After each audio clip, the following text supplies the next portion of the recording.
ओम शांति। आज 8 अक्टूबर 2022 के साकार मधुर महावाक्य हैं। आज की मधुर मुरली में बाबा ने ईश्वरीय कारोबार वंडरफुल कैसे है, गुप्त कैसे है, बहुत विधि पूर्वक इस बात को स्पष्ट किया। हर एक का कर्मों का हिसाब किताब चुकतू करने की विधि सबसे वंडरफुल है।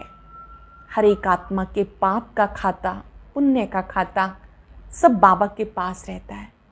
बाबा कहते कोई भूल हो जाती है, छिपाओ मत, बाबा को सच बताओ। सच बताने से आधा माफ हो जाता है। कहते कख का चोर सो लख का चोर। बहुत गुह्य बात बाबा ने कही कि ये पढ़ाई बहुत गुप्त है। ये पढ़ाई बुद्धि की पढ़ाई है। आपको परिवार में रहते भी बहुत युक्ति से चलना है। कोई भी गलती हो जाए बाबा को सच बताना है। इस ड्रामा में ये विधान बना हुआ है, जो सच्चे दिल से बाबा को बताते हैं आधा माफ हो जाता है। अगर कोई छिपाते हैं तो छिपाते छिपाते स्वयं छिप जाते हैं। शिव शक्ति का रहस्य बाबा ने स्पष्ट किया। आप शिव शक्तियाँ हो, इसीलिए शेर पे सवारी दिखाते हैं। आप बच्चों ने ही इन विकारों पर जीत प्राप्त की, इसलिए शिव शक्ति का गायन है। बाबा की याद का हड्डी पुरुषार्थ करना है, जिगरी पुरुषार्थ करना है, अंदर बाहर साफ रहना है, जरा भी किसी बात का अहंकार नहीं करना। साथ साथ बाबा ने कहा कि आप बच्चों को घर गृहस्थ में रहते भी पवित्र बनने की मेहनत करनी है, बहुत युक्ति से चलना है। भले कुछ सहन करना पड़े, समाना पड़े, लेकिन ईश्वरीय आज्ञा का पालन ज़रूर करना है। त्रिनेत्री और त्रिकालदर्शी वही है जो माया के बहुरूपों को पहचान ले। सुनते हैं बाबा के मधुर बोल। बाबा के शब्दों में बाबा कहते हैं, मीठे बच्चे तुम्हारी पढ़ाई बुद्धि की है। बुद्धि को शुद्ध करने के लिए प्रवृत्ति में बहुत युक्ति से चलना है। खान पान की परहेज करनी है। क्वेश्चन है, ईश्वर के कारोबार बड़ी वंडरफुल और गुप्त है, कैसे? ईश्वर की कारोबार बड़ी वंडरफुल और गुप्त है, कैसे? हर एक के कर्मों का हिसाब किताब चुकतू करवाने की कारोबार बड़ी वंडरफुल और गुप्त है। कोई कितना भी अपने पाप कर्म छिपाने की कोशिश करे, छिप नहीं सकता। सजा जरूर भोगनी पड़ेगी। हर एक का खाता ऊपर में रहता है। इसलिए बाबा कहते बाबा का बनने के बाद कोई पाप होता है तो सच बताने से आधा माफ हो जाएगा, सजाएं कम हो जाएंगी। छिपाओ मत। कहा जाता कख का चोर सो लख का चोर। छिपाने से धारणा हो नहीं सकती। बाबा से कुछ छिपाएंगे, धारणा हो नहीं सकती। ओम शांति। किसकी याद में बैठे हो? बच्चे समझते माता पिता बाप दादा अभी आएंगे, आकर हम बच्चों को अपना वर्षा देंगे। बाबा से हम फिर से 5,000 वर्ष पहले माफिक स्वर्ग का वर्षा ले रहे हैं। ये तो हर एक के दिल में होगा ना। अब इस नरक रूपी भंबोर को आग लगने वाली है। तुम्हारा इस दुनिया वालों से कोई ताल्लुक नहीं। तुम्हारे लिए ज्ञान भी गुप्त है, वर्षा भी गुप्त है। लौकिक बाप का वर्षा तो प्रत्यक्ष होता है। बाप की जायदाद है, आँखों से देखते हैं, बाप को भी देखते हैं, वर्षे को भी देखते हैं। अब हमारी आत्मा भी गुप्त है। इन आँखों से न आत्मा को न परमात्मा को देख सकते हैं। लौकिक संबंध में अपने को शरीर समझ इनको भी, शरीर को भी इन आँखों से देखते हैं, और शरीर देने वाले बाप को भी देखते हैं, टीचर गुरु को भी देखते हैं। यहाँ तो ये बाप टीचर गुरु सब गुप्त है। बच्चे जानते हम आत्माओं को अब ज्ञान का तीसरा नेत्र मिला है। आगे तीसरा नेत्र नहीं था, आत्मा सोई पड़ी थी। अब आत्मा को जानते हैं, जगाते हैं। आत्मा भी गुप्त है। जैसे आत्मा आकर शरीर में प्रवेश करती, वैसे शिव बाबा भी शरीर में आकर हमें फिर स्वर्ग का मालिक बना रहे हैं। बुद्धि भी कहती हमने अनेक बार बाबा से वर्षा लिया आधा कल्प के लिए, फिर आधा कल्प गवा देते। फिर से हम श्रीमत पर अपनी राजधानी स्थापन कर रहे हैं। श्रीमत देने वाला भी गुप्त है। तुम्हारी आत्मा जानती, हम परम पिता परमात्मा से गुप्त रूप से सुन रहे हैं। आत्म अभिमानी जरूर बनना है। पहले आत्मा है, पीछे शरीर। आत्मा अविनाशी, बाप भी अविनाशी। बाप जो शरीर लेता है वह भी विनाशी। इस शरीर में आकर बच्चे बच्चे कहते हैं, स्मृति दिलाते, मैं आया हूँ तुम्हें दैवी स्वराज्य का पुरुषार्थ कराने, दैवी सत्युगी स्वराज्य के लिए पुरुषार्थ कराने। पुरुषार्थ भी पूरा करना है। सत्युग में सिर्फ तुम्हारा ही राज्य होगा। तुम राज्य करते थे, फिर पुनर्जन्म तो लेना होता है। जो श्री कृष्ण की वंशावली अथवा दैवी कुल के थे वही फिर रहेंगे, दूसरा फिर कोई नहीं होगा। चंद्रवंशी कुल भी नहीं होगा। ये तो बहुत सहज बातें हैं समझने की। बराबर सत्युग में कोई धर्म नहीं था, अभी तो ढेर धर्म है। आपस में लड़ते झगड़ते रहते हैं, अनेक तालियां बजाते रहते। सत्युग में धर्म ही एक है तो ताली बजती नहीं, लड़ाई कभी होती नहीं। तो तुम बच्चे गुप्त रूप से अपना राज्य स्थापन कर रहे हो। हर एक कहेंगे हम अपने राज्य में ऊंच पद पाने का पुरुषार्थ कर रहे हैं। तो इतनी बहादुरी चाहिए। तुम्हारा नाम है शिव शक्तियाँ। शेर पर सवारी कोई होती नहीं, ये महिमा दिखाई, इसलिए शक्ति को शेर पे बिठाते हैं। तुम कोई शेर पे तो नहीं बैठते हो, तुम तो माया पर जीत पाने वाले हो। आप कोई शेर पे नहीं बैठते हो, माया पर जीत पाने वाले हो। ये पहलवानी दिखाते हो, इसलिए तुम्हारा नाम शिव शक्ति सेना रखा। यूँ तो गोप भी हैं, परंतु मेजॉरिटी माताओं की है। अपवित्र प्रवृत्ति मार्ग से पवित्र प्रवृत्ति मार्ग में तुम जाते हो।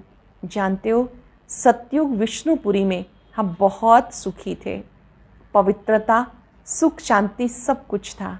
यहाँ तो कितना दुख है। घर में बच्चे कपूत होते हैं, कितना तंग करते हैं। वहाँ तो सदैव हर्षित रहते हैं। जानते हो, बेहद का बाप फिर से बेहद का सुख देने आया है। बाबा कहते भले गृहस्थ व्यवहार में रहो, सिर्फ बुद्धि में धारणा करो। ये पढ़ाई बुद्धि की है। घर में रहते श्रीमत पे चलो, खान पान से भी असर लग जाता, इसलिए युक्ति से चलना है। हर एक का कर्म बंधन अपना है। कोई बांधेली है, कोई कर्म बंधन है, कोई बंधन मुक्त है, कोई तो चतुराई से भू भू करके छुट्टी ले लेती हैं। युक्तियाँ तो बहुत समझाई। बोलो बाप का फरमान है, पवित्र बनो। मैं तुम्हें भक्ति का फल देने आया हूँ। जरूर भगवान की मत पे चलना पड़े, तब बिगर सजा खाए हम मुक्ति, जीवन मुक्ति को पाएंगे। जन्म जन्मांतर का बोझा सिर पर है। जैसे बाप एक सेकंड में मुक्ति, जीवन मुक्ति देते हैं, वैसे सजाएं भी एक सेकंड में मिल जाती हैं। अंडरलाइन करेंगे, बड़ी गुह्य बात। बाप एक सेकंड में मुक्ति, जीवन मुक्ति देते हैं, सजाएं भी एक सेकंड में मिल जाती, परंतु भोगना बहुत होती। जैसे काशी कलवट खाते हैं तो वह थोड़े समय में बहुत सजाएं खाते, परंतु हिसाब किताब चुकतू हो जाता। तुम्हें बिगर सजा खाए हिसाब किताब चुकतू करना है। इसलिए ऐसा पुरुषार्थ करना चाहिए जो सजा ना खानी पड़े। बाबा को याद करना अच्छा है। विनाश भी सामने खड़ा है। विनाश काले पांडवों की प्रीत बुद्धि, बाबा ने सम्मुख प्रीत रखवाई। बाकी औरों से प्रीत रखकर क्या करेंगे, वो सब खलास हो जाने हैं। एक बाबा को याद करने का हड्डी पुरुषार्थ करना है, जिगरी पुरुषार्थ करना है। बाहर से करके मित्र संबंधियों से खुश खैराफत पूछी जाती है, परंतु दिल एक बाप से जो भी मिलता है पूछते हैं उनकी खुश खैराफत, आप कैसे हैं, ठीक हैं। लेकिन जिगरी पुरुषार्थ करना एक बाबा को याद करने का। जिस्मानी आशिक माशूक घर में रहते एक दो को याद करते हैं। तुम आशिक बने हो शिव बाबा के, वो तुम्हारे सम्मुख हैं, वो तुमको याद करते हैं, तुम उन्हें याद करते हो। चेक करेंगे, हम बाबा को याद करते हैं, स्वतः ही बाबा की याद आती है। शिव बाबा इस शरीर में आकर आत्माओं की सगाई स्वयं से कराते हैं। इसे कहा जाता आत्माओं का परम पिता के साथ कल्याणकारी मेला। तुम ज्ञान गंगाएं हो, ज्ञान सागर बाप एक है। बाप को याद करने से विकर्म विनाश होंगे। बाप और कोई तकलीफ नहीं देते, सिर्फ पवित्र रहना है। काम महाशत्रु है, इस पर जीत पाने से तुम श्री कृष्णपुरी के मालिक बनेंगे। बाबा का फरमान है, पवित्र बनो तो 21 जन्म की राजाई पाएंगे। पतित बनने से तो बर्तन मांज के रहना अच्छा है, परंतु देहाभिमान न टूटने के कारण वर्षे को भी गवा देते। देखो बाप कितना बड़ा है। पतित दुनिया पतित शरीर में आया है। शिव बाबा को सोमनाथ के मंदिर में पूज रहे हैं। वही बाबा इस समय देखो कितना साधारण बैठे हैं। अब परमात्मा खुद शिक्षा दे रहे हैं। इस पर भी नहीं चलेंगे तो अपने ऊंच पद को लकीर लगा देंगे। बाबा कहते बच्चे पवित्र बनो। अभी सब भ्रष्टाचारी हैं। श्रेष्ठाचारी उनको कहा जाता जो पवित्र रहते हैं। गवर्नमेंट ने सन्यासियों का झुंड बनाया कि तुम सबको श्रेष्ठाचारी बनाओ, परंतु श्रेष्ठाचारी होते हैं सतयुग में, यहाँ कोई हो ना सके। पवित्र ही श्रेष्ठ कहे जाते हैं। सन्यासी पवित्र हैं, परंतु फिर भी अपवित्र से जन्म लेते, क्योंकि है ही माया का राज्य। कोई योग बल से जन्म तो लेते नहीं। बाबा बच्चों को समझाते दिल हमेशा साफ रहनी चाहिए, जरा भी अहंकार ना हो। बिल्कुल गरीब बन जाना अच्छा है। बाबा है गरीब निवाज, वह गरीबी वाह, गरीबों को साहूकार बनाना है। बाबा कहते भारत को गरीब से साहूकार बनाता हूँ। भारतवासी ही बनेंगे, और बनेंगे वो जो श्रीमत पे चलेंगे, वही स्वर्ग के मालिक बन सकेंगे। बाबा सहज राजयोग सिखाते श्री कृष्णपुरी अथवा स्वर्ग का मालिक बनने के लिए। बाप का फरमान है पवित्र बनो, और कोई मनुष्य को हम गुरु नहीं मानते। जास्ती खिटपिट होती है पवित्रता पर। किसको मार मिलेगी, घर से निकाल देंगे तो क्या करेंगी। बाप उनको शरण देते, परंतु ऐसे भी नहीं कि बाबा पास आकर फिर संबंधी याद पड़े और नुकसान करते रहें।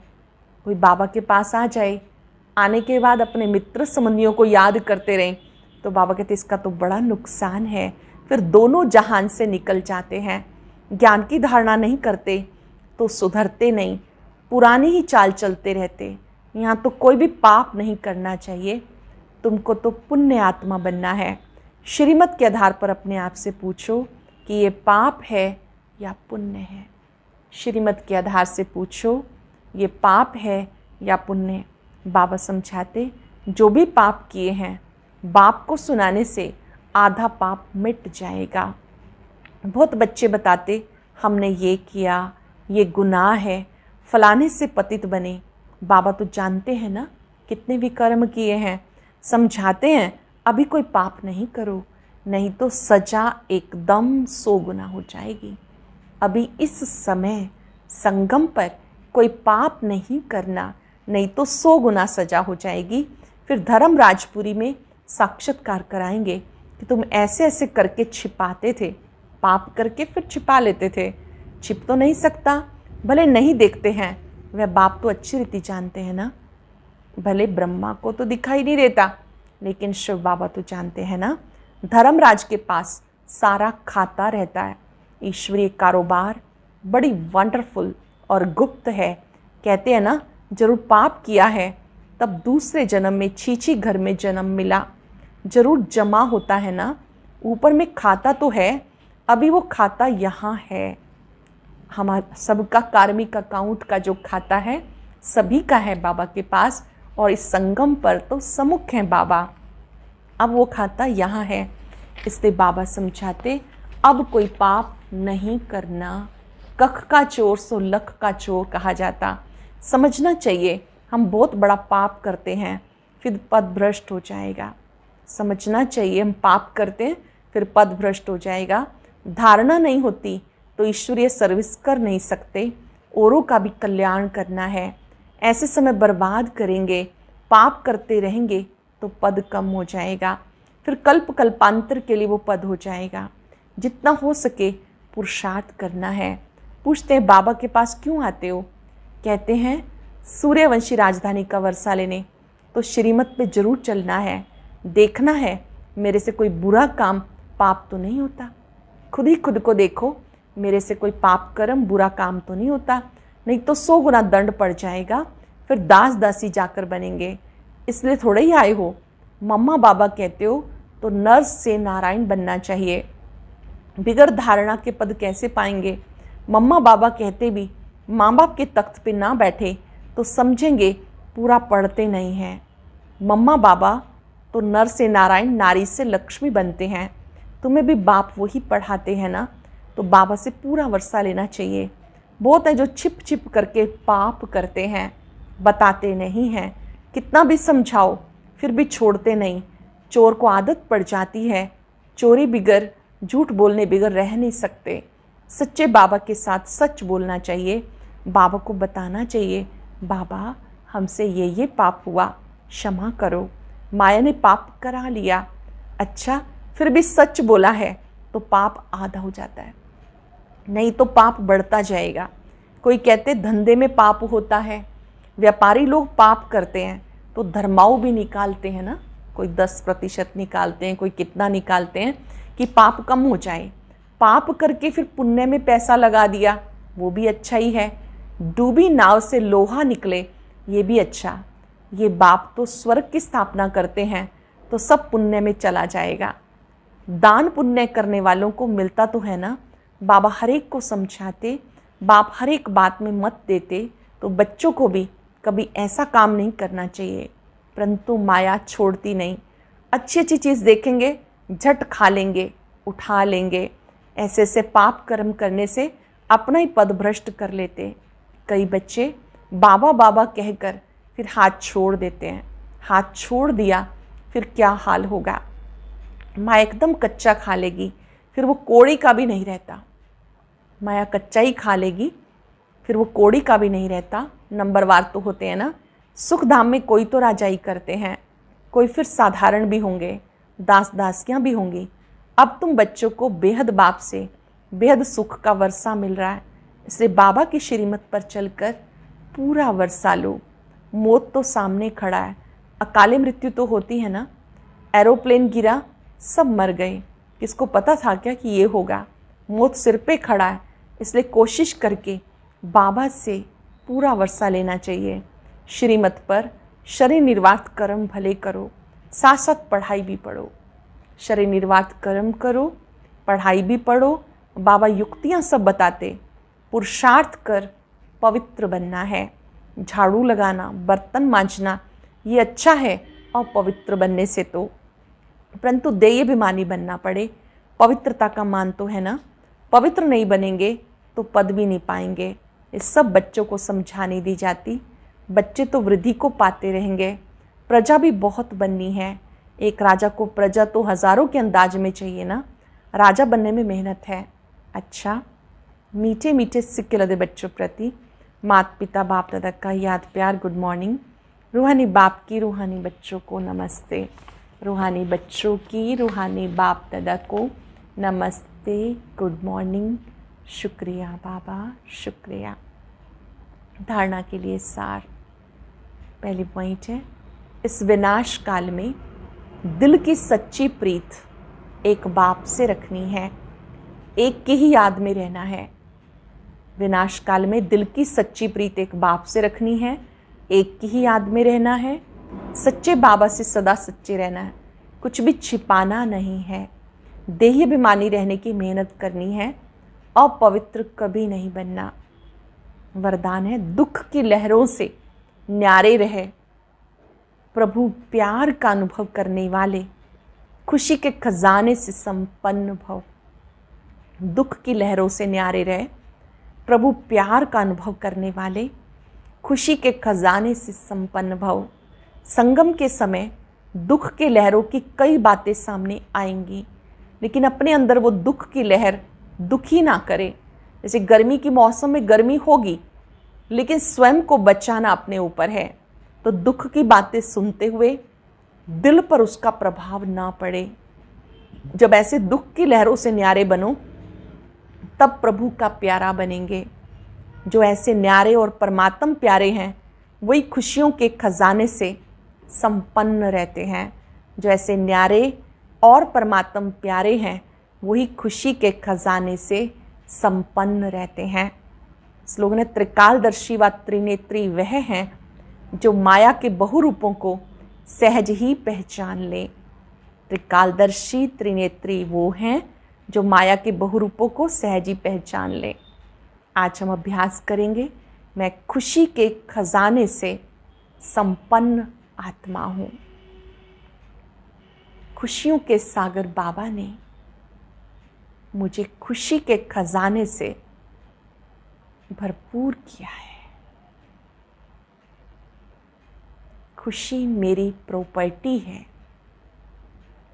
मेरी निजी संपत्ति है। खुशियों के भंडार ने मुझे खुशी का खजाना देकर माला माल कर दिया।